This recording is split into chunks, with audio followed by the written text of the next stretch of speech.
Today I want to answer the question, how do you run tracks with a volunteer-friendly rig and have flexibility in your sets? I'm going to show you that in this video and how we do it at Covenant Church.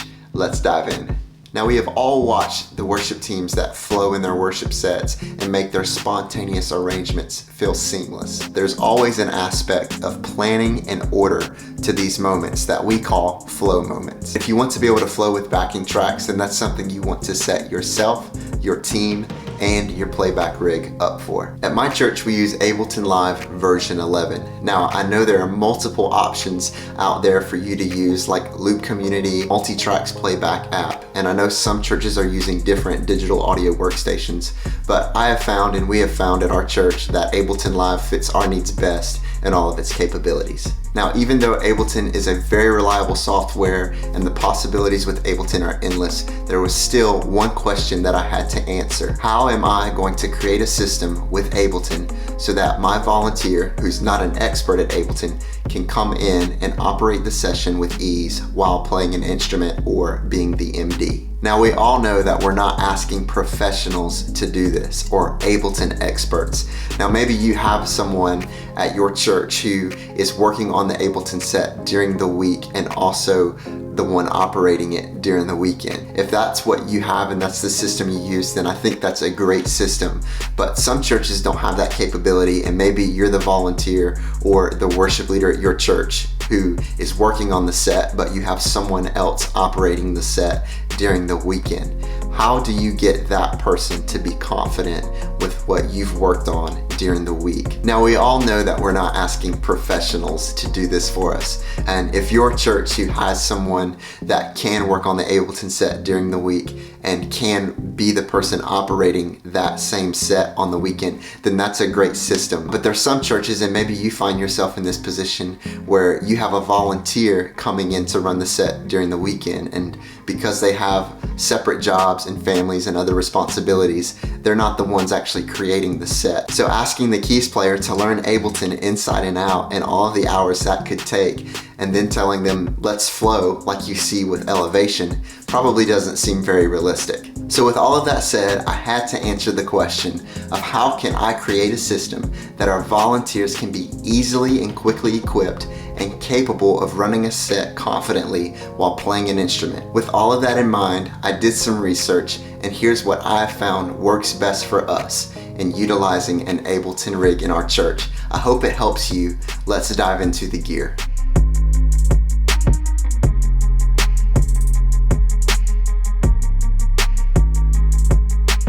So the first set of gear that we have here is the Scarlett Focusrite 18i20.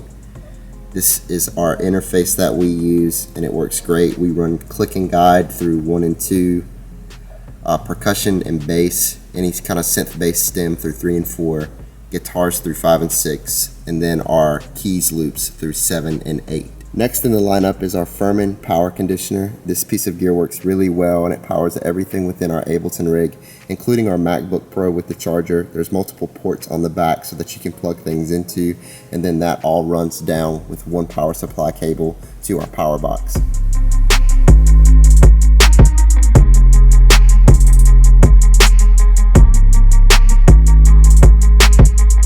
Next is our APC 40 Mark II. It's integrated with Ableton, and this is our MIDI controller that we use to control our Ableton rig.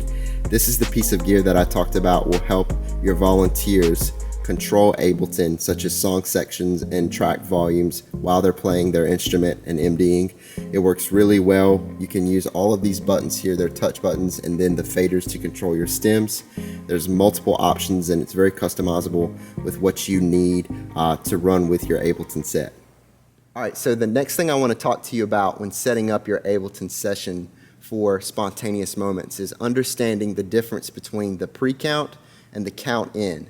So in the pre-count, you have it here in the green, and the count in is in the red. And what's the difference? The pre-count is just the 1-2 count before the count in. It sounds like this. 1, 2. And the count in is the section where the next song section is tagged into. Sounds like this. Bridge, 2, 3, build. All right, so the difference between the two will help you understand when to trigger the next song section.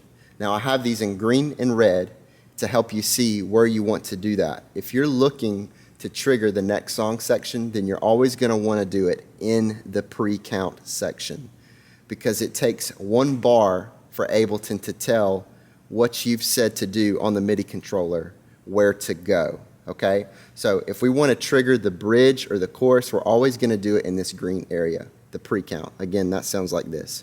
1, 2, And then it will go into the count in, which is the bridge. bridge. 2, 3, build.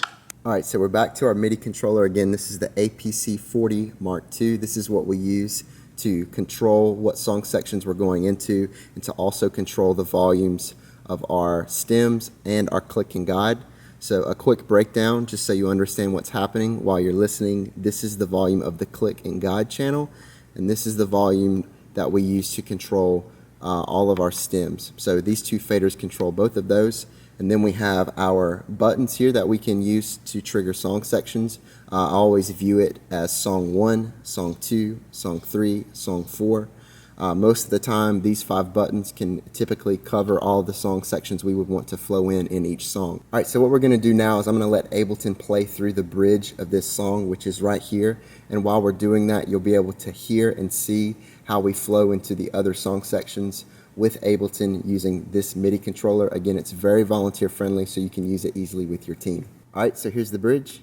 Bridge. 2, 3, build. All right, so typically during this time, our MD is going to be looking for a sign from our worship leader to let him know where to go to next. 1, So say he says go to the chorus, 2, we'll press the chorus button, chorus. 2, 3, 4.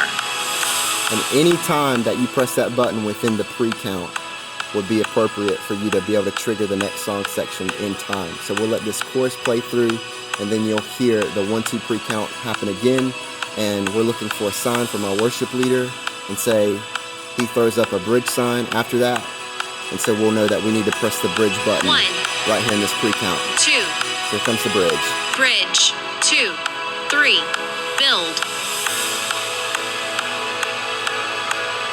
Now typically we have all of these buttons labeled for our volunteers so they don't have to remember, and they can quickly just look at them and see where they are and which button they need to press for each song section.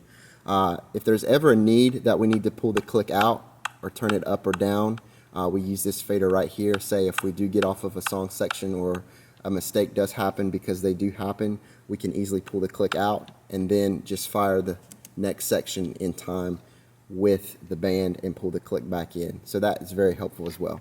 I'm grateful to have gotten to spend time with you today on this topic. Listen, if you have an Ableton rig at your church that you're comfortable with and your team knows, then let me know what you're using, and I'd love to know how it's serving your needs. This is just a way to do it, and so if you use it and you find it successful, let me know as well. Thank you for looking into my world today, and I hope that it's inspired yours.